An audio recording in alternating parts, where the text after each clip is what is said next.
and welcome. I'm Deborah Vinsel here at Thurston Community Television, and this is TCTV's live election night coverage, The First Returns. Tonight we are cable casting this program on all 4 of TCTV's cable channels, channels 3, 22, 26, and 77 on the Comcast system, channels 22 and 23 on Fairpoint and Yelm, and streaming live on the internet, which you can find at tctv.net. Our audio is also being carried by our friends at KAOS 89.3 FM, as well as on their website, chaosradio.org. So thanks for partnering with us on that, Chaos.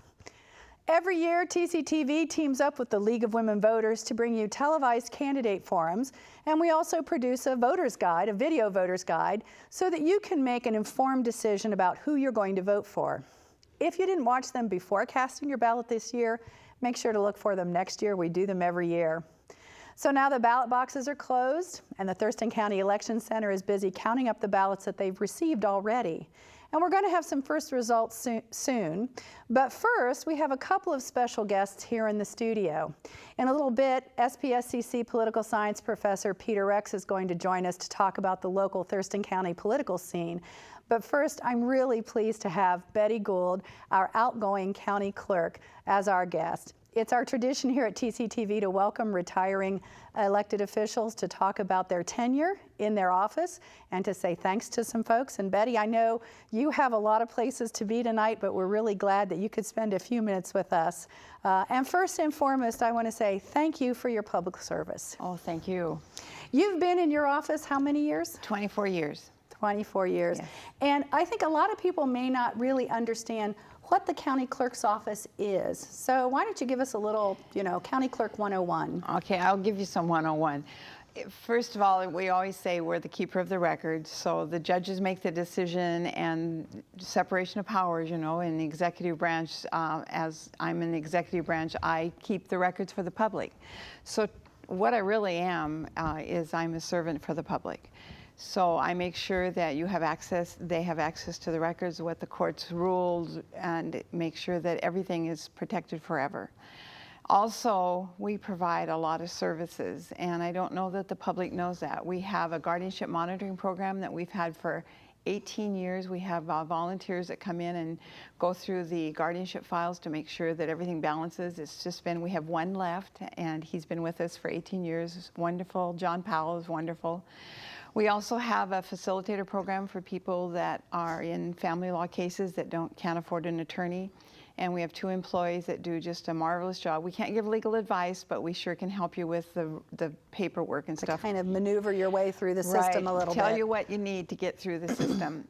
We have a collection program that we work with criminal defendants who need to complete everything so they can get their record kind of straightened around, and we work with them to make sure that they understand what they owe and work with them, and that's been a huge project. So we have a lot of things that we do. We have a self-help center there that people can come in and get the forms they need and so we do a lot of things for the public. We have public terminals so you can view documents because we're paperless. We're really excited, in the last 2 years we've gone paperless totally, which is a huge thing because we've lost staff. I think I've lost 9 staff over the budget times. But one of the things we have to do that is really important too is that my staff is who's in the courtroom. So the clerk sitting next to the judge is staffed by me so that they can keep a record for the public. So when you come in, you can tell what the judge ordered and see the documents. So we have stored the records from 1847 to date. Wow. And that's probably one of the hardest things for me to leave is I have loved the history. I've gone through all those big bound ledgers and read the history, and there is just such a revelation of what it was like in the 1800s. So. Well, in your job, as I know in mine, because I've been in this position for 24 years, technology has made huge changes, so I'm sure it's been a huge change for you. You just mentioned that you went paperless. What other kinds of things, from a technology standpoint, have been implemented in the clerk's office? When I started in the office, we had one computer that was used half-time for the accounting person, and we had one dumb terminal, and they lined up to do their data entry that goes to the statewide system. And so after exactly 1 year to date, we moved into a remodel office with computers on every desk, and we had a couple staff that actually cried. They didn't know how to turn them on. So we progressed from that to, I purchased an imaging system in 1999, and that was a huge, and then we did a big system, total imaging system in 2003, which took all of the records that I had in my possession, which is 1847 to that date, and we imaged over 17 million pages. And we got right under the cost, so it was $500,000 to do that, which would about How long did it take to image that 3 many years? years? 3 years, yes. And we just had a great vendor that did the work, and the state worked with us, state archives worked with us, and so we have protected all of our records. And what we did after that was, the hardest thing I've done was to give up my bound ledgers with the beautiful calligraphy, because the cases were in those bound ledgers, and so I put those into the state archives so that they can be preserved for the history for our kids. And available, and made available. Yes. Yeah, the state archive's an amazing service. Yes, it is. Too. So it's just been, we've gone from handwriting minutes in the courtroom to now everything is automatic. We have programs that we've entered. I think one of the things I'm excited about is we've got a kiosk for domestic violence victims at the Family Justice Center. It's something I've been working with the prosecutor and sheriff on, and victims can go there, enter the data. It's forwarded to us. All they have to do is come to court, and there's daycare down at the Family Support Center for their kids. So we're just making things better for everybody, but especially victims of domestic violence. Well, I don't know if viewers can see, but when you first walked in here, I commented about the purple highlights in your hair. And I asked if that was, you know, a nod to your upcoming retirement, but you said no, it was because it was Domestic Violence Month. So I know that issue, the issue of domestic violence, is something that you put a lot of time into. It's near and dear to your heart in terms of what you do as a clerk, but also just how you support the community. So tell us a little bit about that.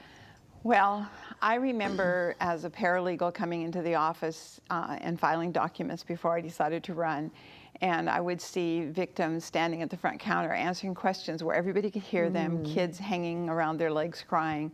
And I thought, boy, this just isn't right. And not very dignified. There's no dignity there, no privacy. No. Yeah. So the first thing I did when I made that promise, and I did, we have 2 DV liaisons and we have 1 advocate. And the difference with the advocate is they can actually help with, you know, planning, safety planning, and that type of thing too, and really work through them through the process.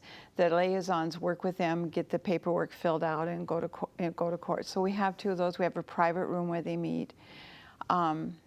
We just have done a lot to do the best, but I still have lost 1 victim that I'll never forget. Oh. And so that's what I'm going to do when I'm retired. I'm going to be working with the Family Support Center so that I can work and continue to provide assistance for victims. But with the Family Justice Center that we've created, that's in its 2nd year, we have every resource you can imagine in one place. Daycare, everything for people, so they aren't running all over trying to find help. And I think that's a huge thing. And so it's just, we need to take care of the kids and we need to take care of the victims. And so that's where my heart is, and I'm going to keep doing that. Great. You've shared a couple of really wonderful accomplishments, the technology and of course the work with domestic violence issues. So I'm wondering, and I always ask, because you know, when you look back over 24 years, you kind of go, wow, I wish I could have, not necessarily a regret, but is there something that, you know, you really wish you could have gotten to or convinced somebody to do and that just didn't quite happen? I think that the one thing that I probably still have a heavy heart with is the fact that we really don't have the funds to support the criminal justice system. You know, they always say, well, we use the major part of the budget, but the way that our budget is at the county, you know, the general fund is kind of controlled differently, and we have a great sheriff, and we have great people that work with the sheriff's office that really want to take care of the community, and it just seems like our budget and the way that it's handled is something that concerns me. And I'm actually excited about Better Thurston, thinking about finding a better way to do our business and maybe looking at what's a better way for this government to run. Well, I get the sense that you may be not in the office on the courthouse hill there, but I think that you're not going to just disappear. So you did mention that you have some plans to work with the Family Support Center. And you mentioned when you came in that you have 43 days left in office. So what happens on day 44? Well, I have 9 grandkids, and I have 5 of them are in California with 2 of my children. Road trip. Yeah, so we'll be, and I don't take a lot of time off. I've really been a commitment to this office and my staff, and I have a fantastic staff. I'm going to miss them horribly, but we're going to do a little bit of traveling. But no, this community's the love of my heart, and I'm going to stick with it. So. There's, I'm sure, more people than you could name in a thank you list, but there's some very special people that you would like to just acknowledge for what they've meant to you over the years. Oh yeah, there's so many. We've just been talking about that. That's really hard. My staff, I really have quality staff, and some of them have been there as long as I have. They've stayed the whole time with me, and they are so committed, and they love this community the same way I do. So big thank you to my staff, because that's what makes me look good. It's not me, it's the staff. I really appreciate our judges, especially some of the new judges coming in. They've just got a vision, and I think that it's just going to make our court that much better. I miss some of our retired judges too, but we have a great bench, and I'm really proud of them. The county is great. The workers there are committed to this community, and thank you to the citizens who've elected me. I mean, 6 times I've run, and only 3 times did I have any competition, and they've just stood beside me, and they've supported me, and I'm really thankful for that. And just thankful for the elected officials that have been partners with me and what we're doing up there. Great, great group. Well, we've come to the end of our segment, Okay. but I do want to say thank you again from myself and from the citizens of Thurston County. Thank you. For your public service. It takes a lot for somebody to throw their hat into the ring, because certainly you go through a fair amount of scrutiny.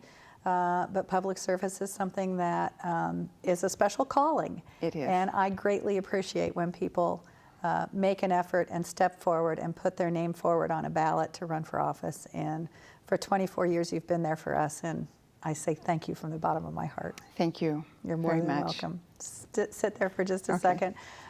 Thanks to Betty for joining us. We're going to be joined by Peter Rex, South Puget Sound Community College political science professor, in just a minute.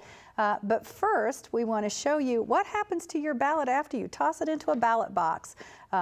Maxwell Brown from TCTV and Spencer Mordick produced a video that shows you we're going to follow the ballot. So we're going to take a look at that now.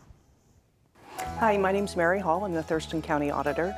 I was elected last November, took office upon certification to serve out a 1-year unexpired term. So I'm on the ballot again this year, but did not draw any opposition. Can you describe the journey of a ballot?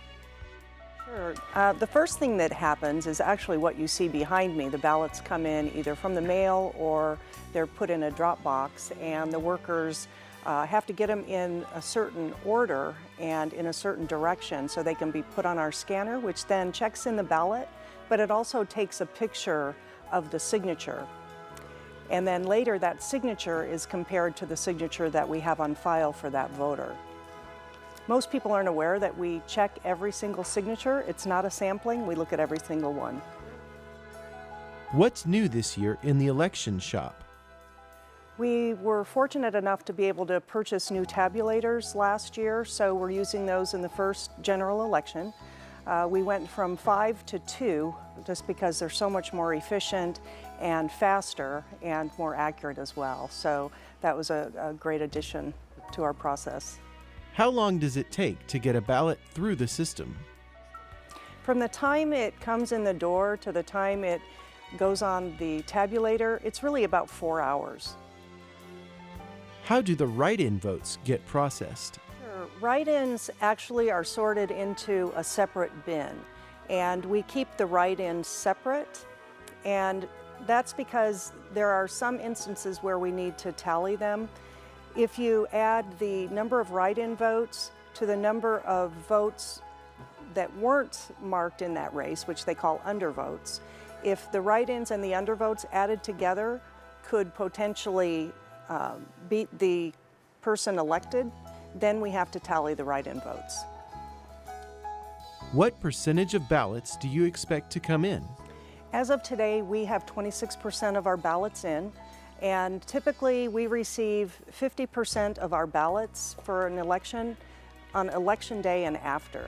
So we're right on target for what I anticipated turnout to be, which is between 52 and 55%. When does the election get certified? The election is certified the Tuesday before Thanksgiving. Who certifies the election? We actually certify the election for all of the local candidates, and then we forward our results to the state. Secretary of State's office then certifies the ballot initiatives. They combine all of the results for 39 counties across the state. Any final words for the people of Thurston County? Our ballot drop boxes are open until 8 p.m. on Election Day, and so is the office if you need to get a replacement ballot. And I just want to caution folks that if you put your ballot in a mailbox on Election Day, please check the last pickup time to ensure that that ballot is going to be picked up and postmarked, because it has to have a postmark of Election Day or earlier in order for us to count that ballot. And I'd like to thank my amazing election team. While I have 9 full-time employees, it takes upwards of 100 extra help staff who come back year after year to run these elections. We couldn't do it without them. Welcome back to the First Returns, TCTV's election night coverage. If you're listening on KAOS 89.3, you can also tune in to TCTV's cable channels on Comcast, channels 3, 22, 26, or 77, or in Yelm on Fairpoint, channels 3, 22, and 23. We're also streaming on the internet. Go to tctv.net to view the program over the internet. We're now joined by SPSCC's political science professor, Peter Rex. Thanks for joining us, Nice Peter. to be here. It's always fun to have somebody with us that has a sense of the political environment. I will share with our viewers that we just got some very early some numbers, and our staff is quickly getting them into our system, so we'll get to them in just a second. But I do want to welcome Peter and say you've been at the college for 3.5 years now? 3.5 years, yeah. Yeah, so let's take a look real quick at what we've got in front of us, and I know we'll have an opportunity to talk a little bit more.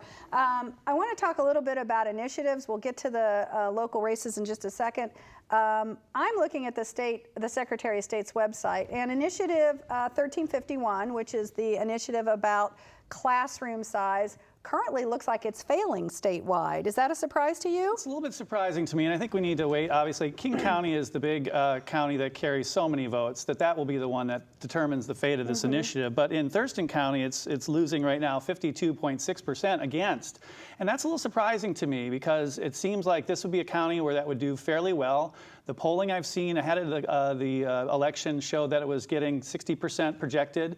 And so I will be mildly surprised if this does not pass. And the fact that the first returns out of Thurston County show it failing, it's a little bit surprising to me.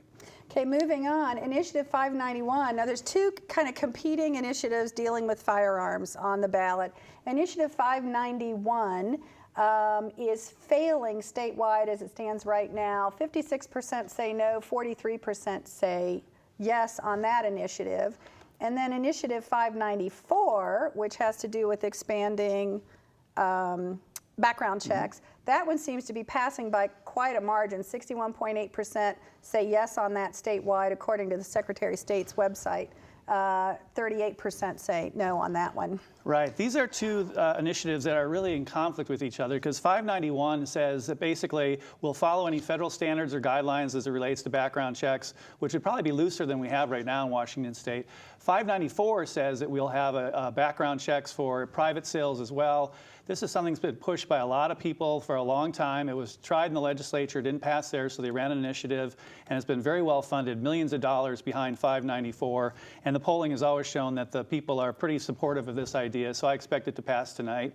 And it looks like 591 is probably going to be defeated. That was an interesting one as well. It seems like the gun rights advocates probably knew they couldn't defeat the other initiative, so they came up with their own initiative that they thought would sound plausible and see if they could get that passed as well alongside the other one. And it sounds like it's not going to happen tonight. Well, you know, that's kind of one of the quirks about the initiative process we have. And I would like to take just a minute and just have a brief conversation about that. Not every state has a citizen initiative process, and I think many of our viewers may not really understand how that process works. Can you enlighten us a little bit? Yeah, a little bit more than half the states have initiative process like we have here. And basically it was put in our state constitution by our founders saying we don't necessarily trust the politicians. We want to give citizens the right to make their own laws as they see fit. And so the way it works is that any citizen can go file an initiative, you get it in legal language, and then once it's approved by the Secretary of State, you go get signatures for it. And you've got to have 246,000 signatures currently to get initiative on the ballot. Usually takes more than that because there's always about 10 or 15% of names that aren't valid.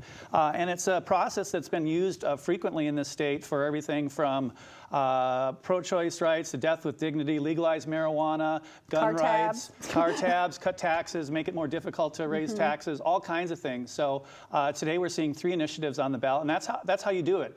It was originally intended, I think, for a true citizens grassroots movement to go get signatures and petitions at your neighborhood grocery store, wherever.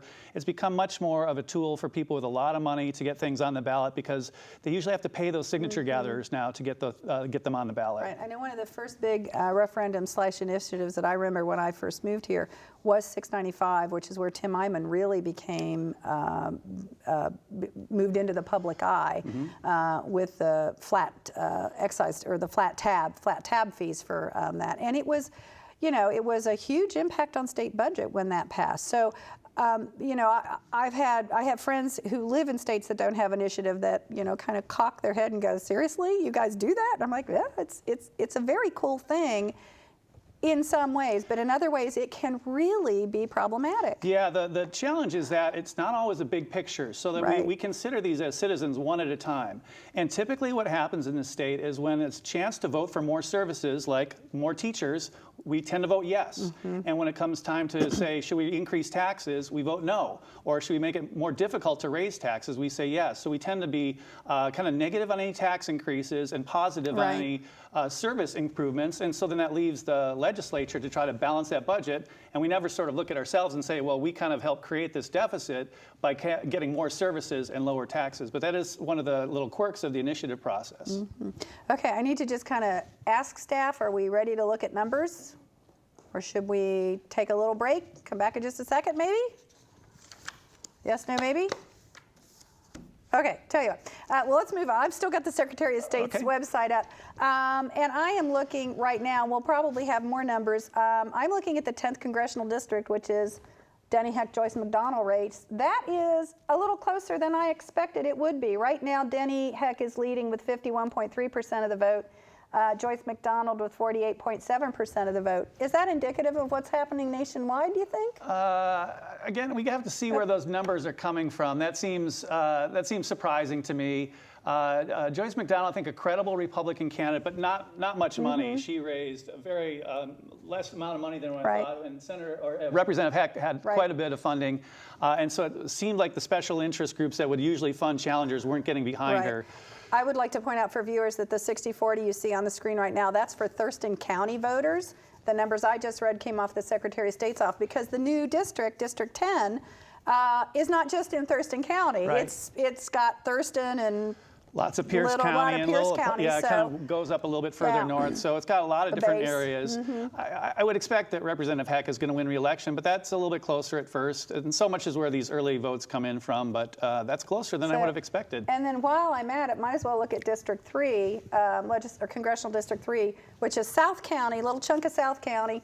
And this is for the total race from the Secretary of State. The Republican incumbent, Jamie Herrera Butler, is leading in that race 60 to roughly 61 to 39 roughly. So that is pretty significant. Seems pretty much what I would expect. A much more conservative voter base in that county. And they have made that district more conservative and more Republican in the last couple of years when they redistricted most recently.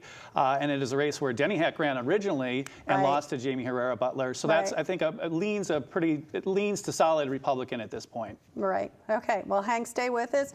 You're watching TCTV's live election night coverage, The First Returns. Stay with us. We'll be back right after this brief message.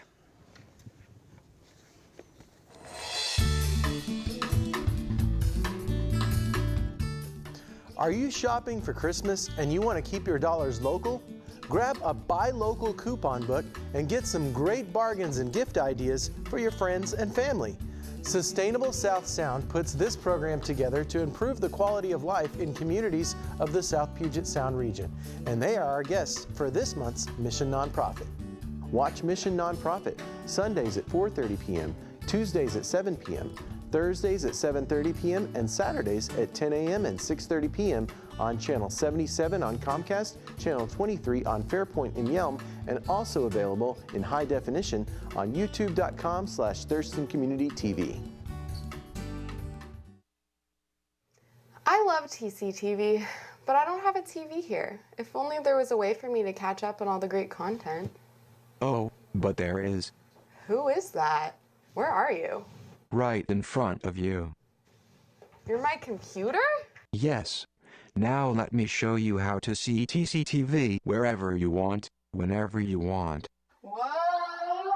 Whoa! Whoa! Where am I? This is TCTV.net, the home of TCTV Video on Demand.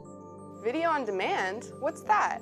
It's a new section on the website where you can easily stream your favorite TCTV shows from any computer connected to the internet. Wow, that's great. I can't wait to watch all the awesome shows that I haven't seen yet. At the bottom of the front page of TCTV.net, there's a video player. Click on the link on the top left of that player that says On Demand.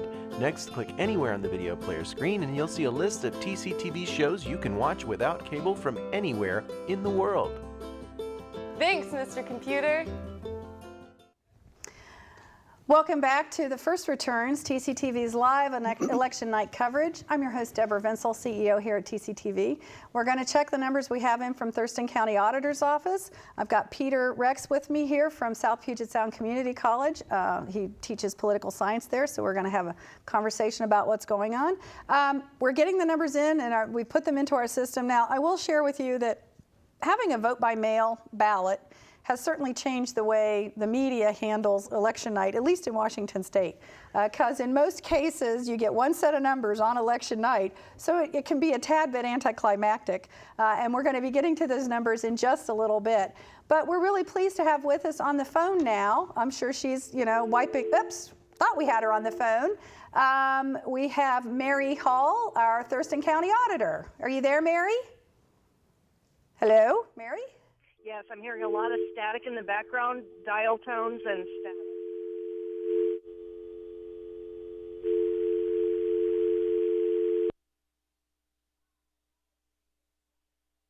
Get her back. We'll talk to Mary in just a second. She was so very gracious to invite us or to allow us to come over to the election office or to the election processing office yesterday to do the follow the ballot video that you saw earlier. So are you there, Mary? I'm here. Yay, you're back with us. Congratulations. We got through the first set of numbers. Good deal. So how many ballots did we count today? Do you know? Today we counted about 51,600 ballots. And you anticipate that to be about 50% of the ballots you anticipate counting? We have more to count. 1,000 that came in today from the drop boxes late in the afternoon. And then we certainly expect a lot more tonight and in tomorrow's mail. So, I'm hoping for 50%. Whether or not we'll get there is yet to be seen. So I know it's quite a crunch here, and we had the follow the ballot video earlier. Thank you for allowing us to come over to do that. Sure, my pleasure. So how many more counts are there going to be this week? Well, we will count every day that we have more ballots than 500. So tomorrow will be the big day. We expect to be through the bulk of the ballots by Friday, and then it will just be the stragglers that come in, the ballots that we have to duplicate, ballots from military, arrive later because they're not required to have that postmark. So we'll always be counting a few, but the bulk of them we expect to be through by Friday. So if anything is really particularly close, it could be a few days before we see how it trends. Sure, and I think the thing that people need to realize is that what we counted today is really a very good sampling from the county. So unless it's razor thin margin, we don't really expect things to flip. Don't anticipate to see big changes in any of the percentages. Okay.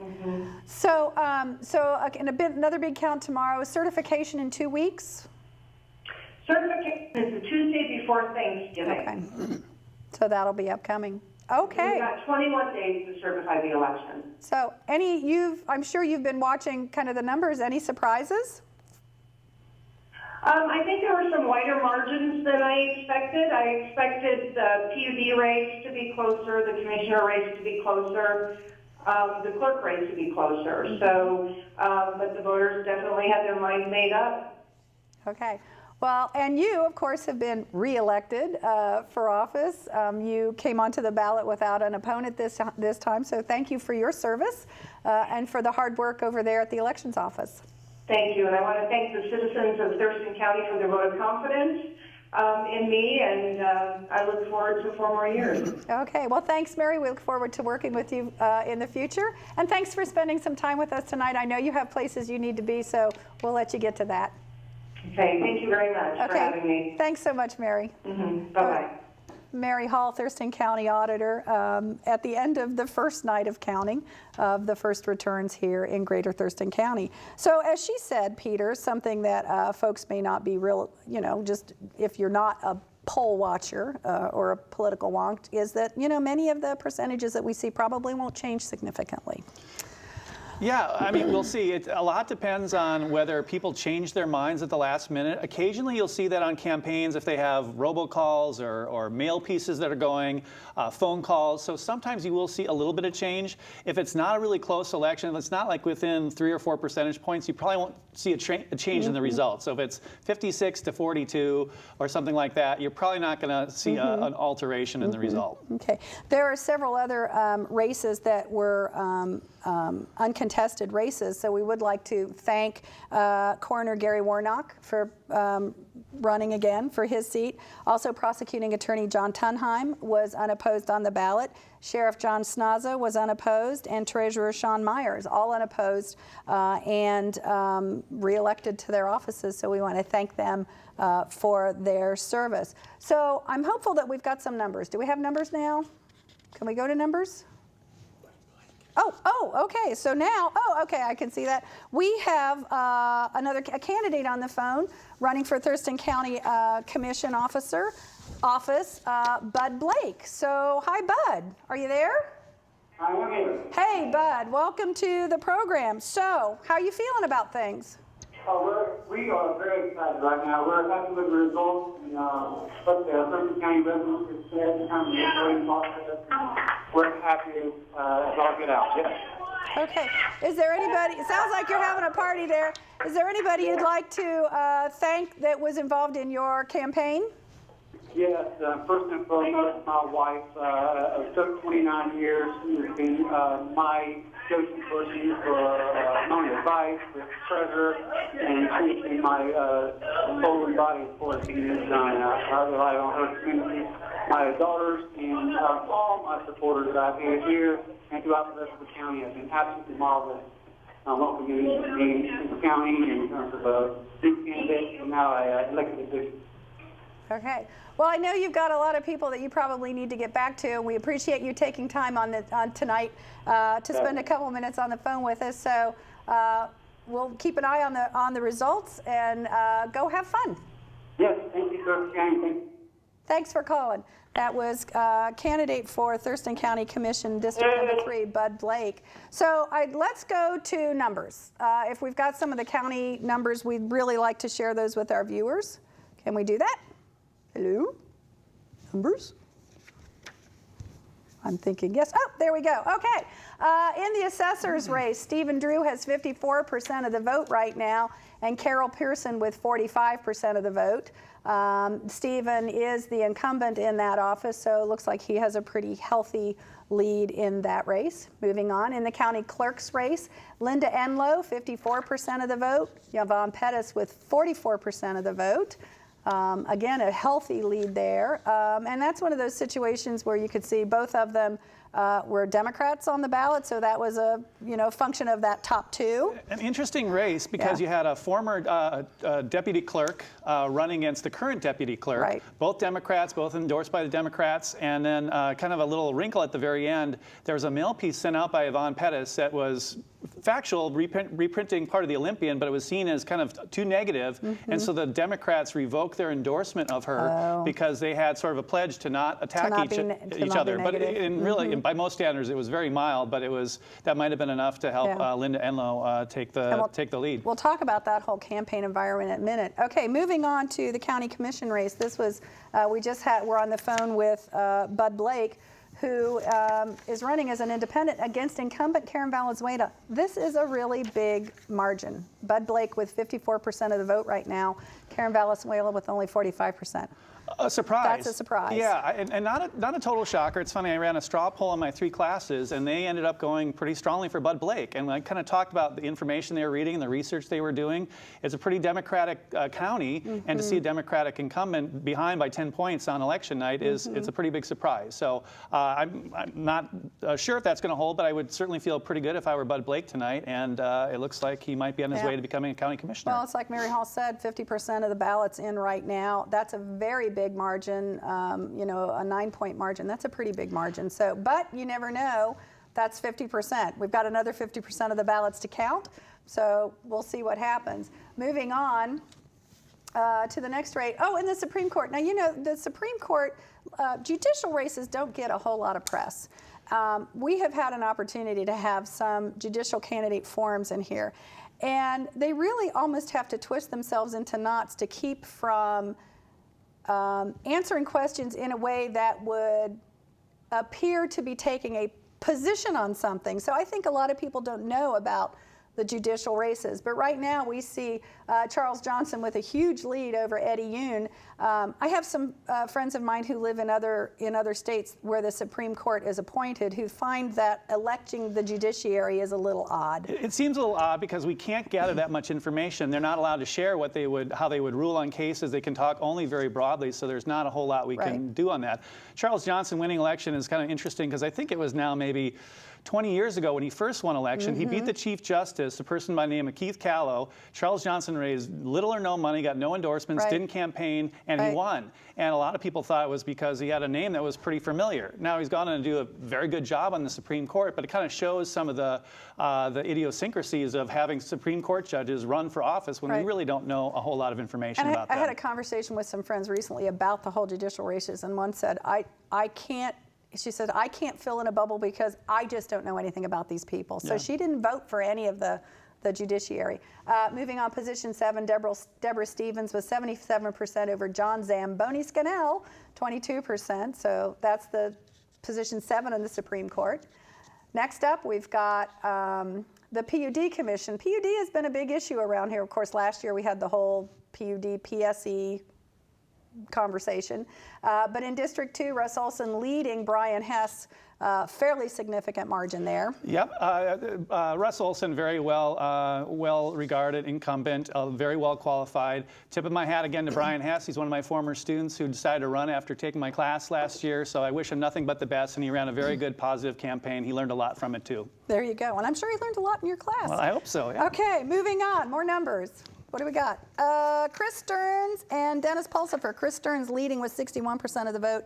Dennis Pulsifer, 39%. That's for the PUD district number 2. So I don't think that's so much of a surprise. Not a surprise in the result, I think. But Mary Hall was sort of alluding to it. I think the margin was a little bit bigger. Dennis Pulsifer, highly qualified, ran a good campaign, was visible, and I think people thought that'd be a little closer. But it's always difficult to beat an incumbent. Okay. What else do we have? Moving on. Anything? Oh, and this is for Congressional District 3. Now again, these are the Thurston County numbers that you see on the screen behind us here. 64% of the voters in Thurston County voting for Jamie Butler, 36% voting for Bob Dingenthal, and real quick here, I can refresh my page, I think, and get new numbers from the Secretary of State. Ta-da! The Secretary of State's office showed that for the entire district, Butler has 60% of the vote, Dingenthal 40%. Yeah, the part for Thurston County that we're seeing there for Jamie Herrera Butler is the southernmost part, which tends to be more conservative, and that's she's an incumbent once again. Okay, now let's take a look at District 10, which would be the Denny Heck-Joyce McDonald race. In Thurston County, of course, it makes a lot of sense that Denny would have such a sizable lead in Thurston County. It's his hometown. Very well known here in town locally, even has his own seat down at Ramblin' Jack's. They know the man. District-wide, though, Denny his margin has grown a bit. He now has 55% of the vote to almost 56% of the vote to 44%, Joyce McDonald, district-wide. So his lead is widening a little bit there. It's closer to what I think will be the final result, yes. Okay. Mm-hmm. Okay, moving on. Our next is the state legislative races. And again, if the district spans more than Thurston County, the numbers you see on the monitor behind me are just from Thurston County. And right now in legislative district 2, which just has a little tiny piece of Thurston County over by Yelm, you see that Graham Hunt has 57%, Greg Hartman 43%.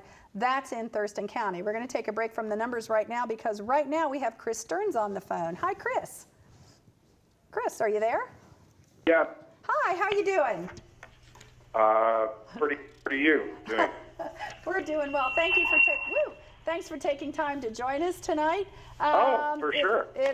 We're glad to see you. I'm down with the Democrats at the Heck campaign. Just saw my fellow commissioner, Russ Olson, who won tonight too by a significant amount.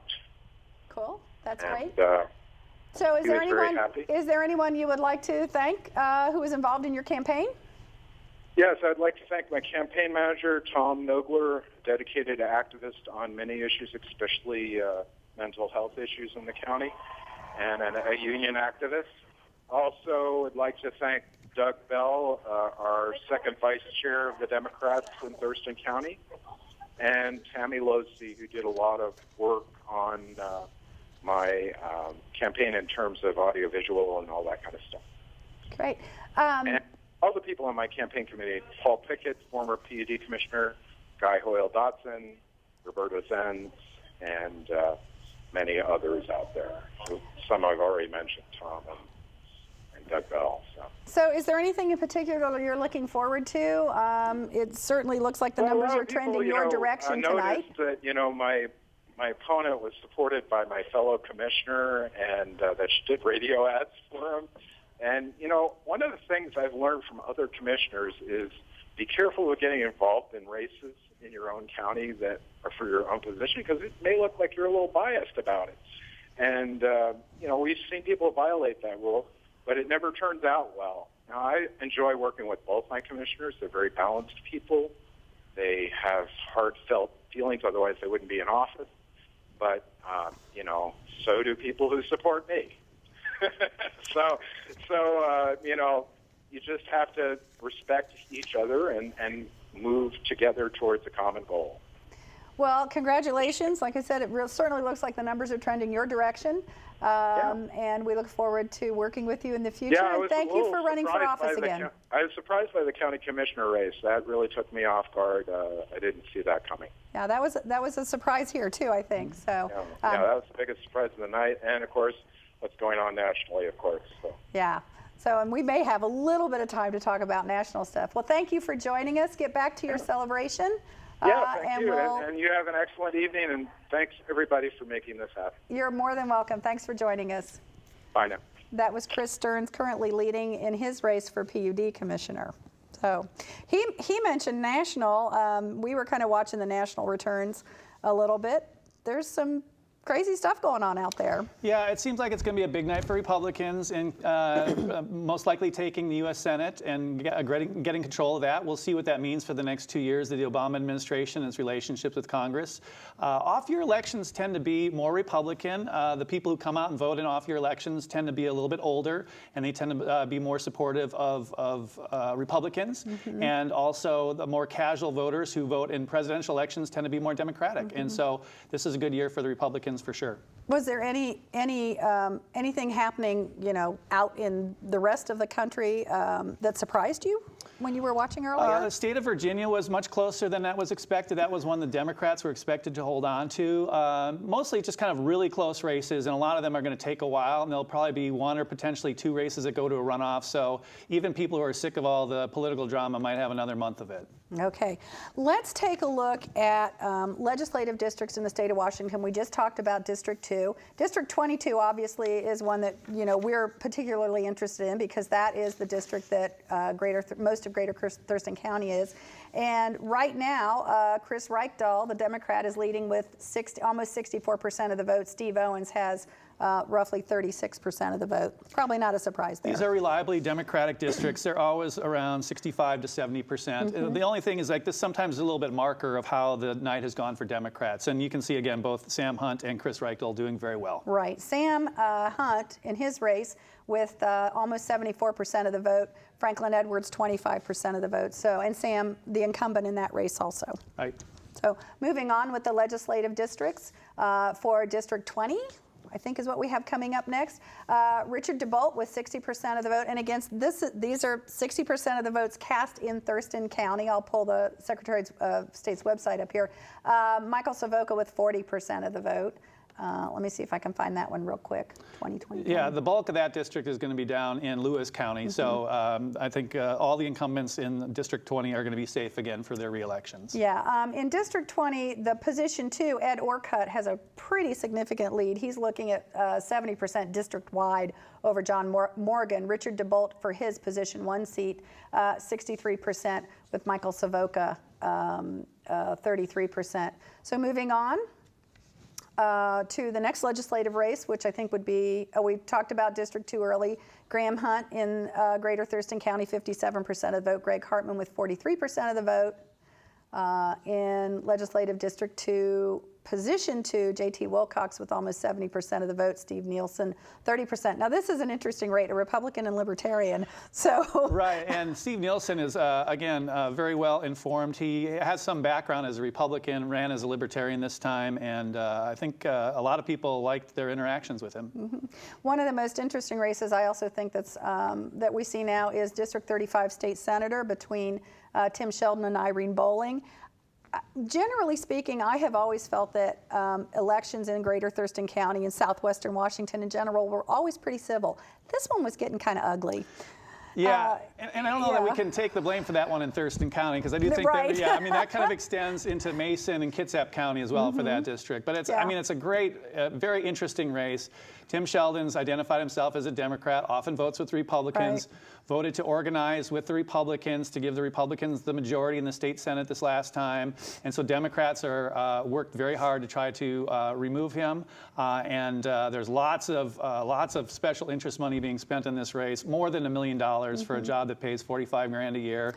And it's really a lively one. And you know, he's been in for 24 years. He's well known, and he's also the Mason County Commissioner. So people are used to seeing his name on the ballot. And I'll be very curious to see how it turns out. But he tends to be a person who survives these kinds of challenges. District-wide in the 35th district, he has 55% of the vote. Irene Bowling with 45. So that just, I mean, that doesn't look like that's going to flip either.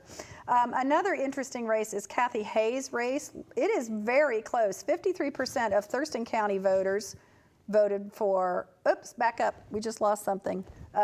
District 35 State Position 1, Kathy Hay, 53% for Kathy Hay, Dan Griffey. But district-wide, if you look at the Secretary of State's website, it is a virtual tie. It is a virtual tie, 50.34% for Kathy Haig and 49.66% for Dan Griffey. So this is a real tight race. Yeah, and this is the third time Dan Griffey has run against Kathy Haig, and it's been close almost every other time. And I think he thinks this third time's a charm. He's running in a year that's probably going to be a little bit better for Republicans. So I expect this one to be close and might go to several days beyond before you know the result on that one. Yeah, see, in Thurston County, you can see the numbers. She has a little of Thurston County voters prefer the incumbent, but in her district-wide. So some interesting things happening politically, what's going on here. Yep. So I mentioned earlier that I think things tend to be a little bit civil, pretty civil around here. I could say in the 24 years that I've been here, you know, there have been, you count them on one hand, local races that got testy. Why do you think that is? Well, I think, first of all, I think it's great that we have civil political discourse in Greater Thurston County. Yeah. But it's so different from what you see in other parts of the country. Yeah, I think, you know, a couple things are probably at play. One, being the seat of state government. You have lots of people who work around government and our understanding of laws, regulations. They're savvy, sophisticated voters. They know what kind of is truthful and what's not. They don't like exaggerations because they see what that means in the world of making laws and carrying out laws. And then you have a lot of people also work in city and local government here. So I think that's kind of a little bit of a buffer to some of that sort of more negative advertising. And then the second thing is it tends to be a pretty strongly Democratic district or county. So you have 58, 59% typically voting Democratic. And so it doesn't lead to a whole lot of really contentious races where you might see that kind of negative campaigning like you saw in the 35th district and some other places. I think those are the two main reasons. Okay. I noticed, I think, for the first time in this race, much more money being spent on television advertising, especially for the legislative seats, the state legislative seats. It surprised me. Unbelievable. Where's the money coming from, for one thing? Well, a couple of things. You know, there are 4 or 5 races this time that are really being heavily targeted, especially for the state Senate. Some of those are over $2.5 million spent, $1.5 million, and it's just the money is crazy for again, a job that pays $45,000 a year. It seems totally out of whack with what all of us would see as responsible and reasonable. But with the changes in election laws and allowing people to donate through these various organizations, these independent organizations, and Supreme Court decisions that said basically free speech or campaign donations are equal to free speech. To speech. Yeah, so you have opened the door to donating huge amounts of money, and there are a lot of rich people who really like spending money on political campaigns to sort of see their agenda take shape. So we're seeing that, I think, across the country. The amount of money being spent is just unbelievable. And 9 out of 10 Americans will tell you they really hate it. Yeah, well, I've heard that from a lot of folks locally, too, that, that races here tend to be modest in terms of the money spent. But we have seen over the last few years the amount of campaign dollars being raised and spent ratcheting up. Yeah, when I saw some of these legislative races going over $1.5 million, $2 million, I've never seen numbers like that. You know, that's kind of like a congressional race, right? For a really competitive congressional race. And these districts, they're small. You know, they're representing like 70, 80,000, maybe 100,000 people. So they're much smaller than what a congressional district is. And to be spending that kind of money is just, I don't even know how you would spend that much. I really don't know what you would do. So a lot of mailers. A lot of mailers. Yeah, a lot of mailers go out there. Yeah. Okay. Well, we're going to be back with Peter Rex in just a moment to finish our program for tonight. But I'm going to throw this back to to the control room. I need to let my voice rest for a second and get a drink of water. So we'll be right back. Stay with us right after this message.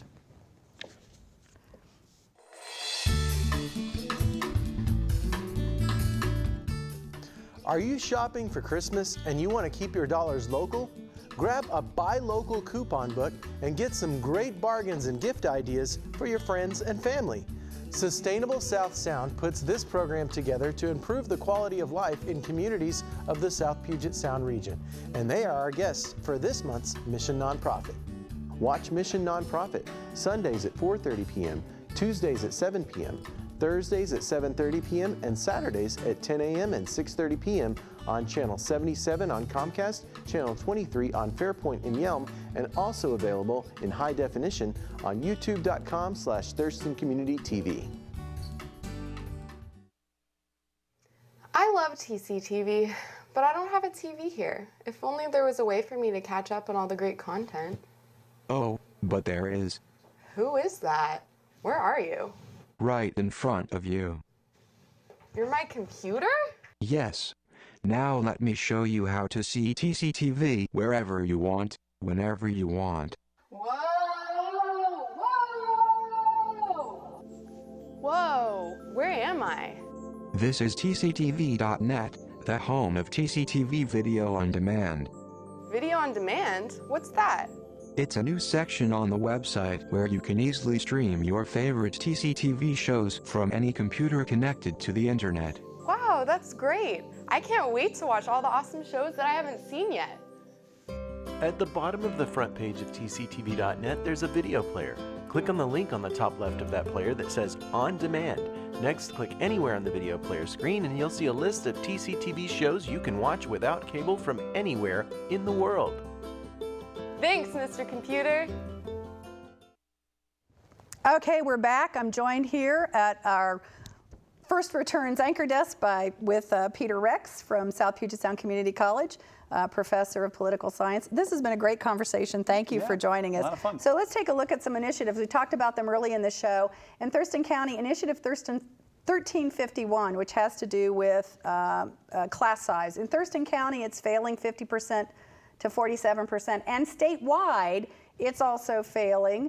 But it's a much narrower margin. It's like almost 50-50 statewide right now. I think that one is probably going to pass pretty widely in King County. I think the numbers will continue to go up, and I think it's probably going to pass. You think 1351 will pass? I do think it will pass. Okay, because right now we have almost 601,000 voting no and 588,000 voting yes statewide. Might be Thursday or Friday before we find out for sure. I think, you know, some of the folks I talked to about this initiative, smaller class size, you see that, it's like, oh, what a great idea. But if you really start reading the initiative itself, it's an unfunded process. So how do you reduce classes and reduce class size without funding to support it? And considering the McCleary decision, that the legislator is under fire from the Supreme Court already for not providing funding. So my reading of that is that the backers of that initiative just want to put even more pressure on the legislature and perhaps give them cover for doing a tax increase if necessary to say, look, the people are behind spending money on schools, go ahead and do it.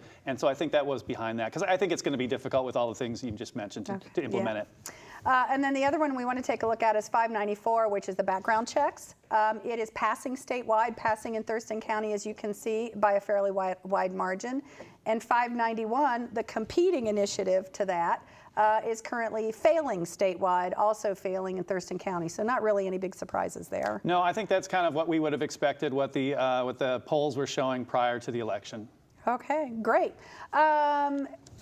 Yeah, you can see, I just had to look. Now we have Fire Protection District 7. That has been approved by 76% of vote. This was the merger of the districts? Yeah, that's merging two fire districts, and one has gotten pretty small and it's having a hard time getting enough staff and volunteers. And that's District 7 and District 8. Correct, right, and it goes with a little property tax bump. So the two things have to both pass together for it to actually happen. And that serves portions of North Thurston County, South Bay area. Correct. Yeah, okay, great. So, well, we're going to wrap it up for tonight. We've run through all the numbers for tonight. Some big surprises. Karen Valenzuela on the downside of that vote. Bud Blake with a pretty significant lead there. A couple of the initiatives fairly tight. That was the big surprise for the evening. I think so, yeah, and it shows that if you just keep running and have a good campaign, anything can happen, and that's why we have elections, right? That's why we have elections. Again, this is just the first set of returns. There will be another count tomorrow. Almost 50% of the ballots were counted today. Mary Hall County Auditor said they'll have another big count tomorrow, but probably not, so many on Thursday and Friday. If ballots were postmarked today, they would be considered valid ballots, and anything picked up in the drop boxes late this afternoon will probably be, or after, I think, 4 o'clock or 5 o'clock this afternoon, won't be counted till tomorrow. So, you never know. Numbers turn, but we've had some surprises.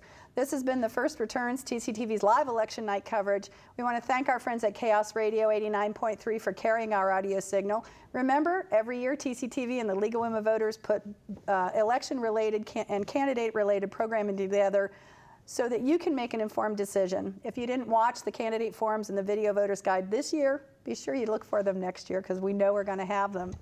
And for our radio audience, we're going to read the credits for you. The First Returns was produced by Robert Cam with associate producer Bob Neal. I'm Deborah Vinsel, your host. Our special guests were Betty Gould and Peter Rex. The program was directed by Robert Cam, graphics by Freddie Dobler, audio engineer Bob Neal, camera operator Dennis Mills, teleprompter Maxwell Brown, internet engineer John Koch, technical director Spencer Mordick. Special thanks to Auditor Mary Hall for her interview and to all of the candidates who ran for public office and gave time to us tonight. And thank you for watching. Be sure to tune in again next year when TCTV brings you local election returns. Thanks for watching.